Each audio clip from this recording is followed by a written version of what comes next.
Hey guys, welcome back to Bubble TV's Thursday interview. I'm Scott and today we've got Ari, Anna and Henry from Saved, which is going up this Friday.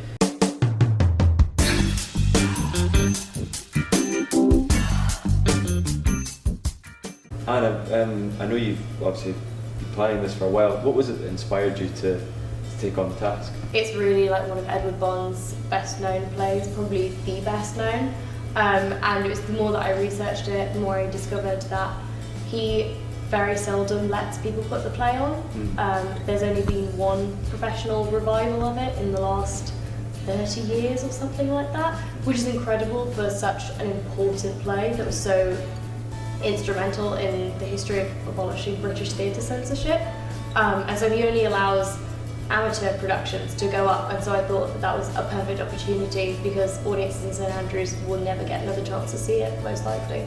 That's amazing. I didn't realise that he didn't really let people put it on or stuff like that. Did you have to get in contact with him to put it on, or is it just okay?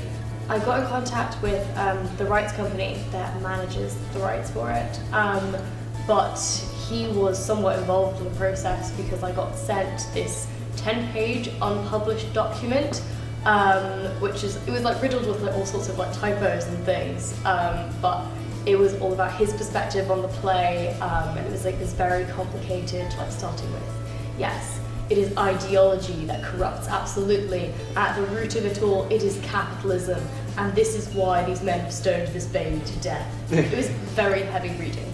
Do you think that, do you feel like you've had to take that on in your interpretation of the play, just to like make him happy, but or did you just throw it out the window?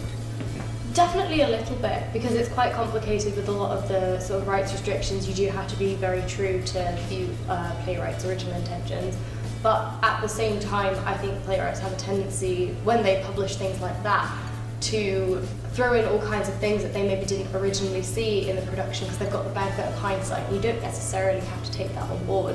And I think my interpretation of it has been, I think I focused on certain characters that maybe didn't come out as much in the original productions. To my knowledge, there's never been a professional production directed by a woman before, and so I think a lot of kind of ideas about gender have really come out of the play in a way that in the 60s people wouldn't have maybe noticed it or would have taken it for granted kind of before second wave feminism in some ways.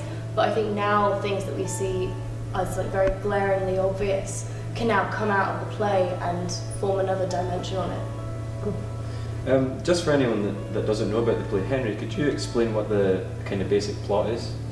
It's not so much driven by narrative, by plot. It is largely an observation of what these characters' lives are, how they interact with their environment and each other in such an enclosed space.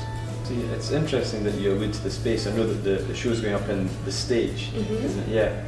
So this is my first stage play, and we were talking about how it's going to be a challenge to actually project properly in order to reach all those 200 odd seats that we've got. Yeah.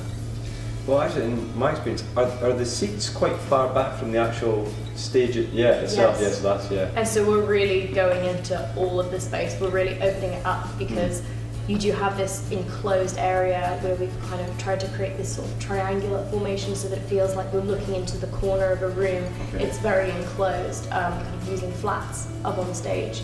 But as well, we're really opening up that whole area between where the stage ends and the audience begins, and that's where the most violent scene takes place, is right up close and personal in front of the audience.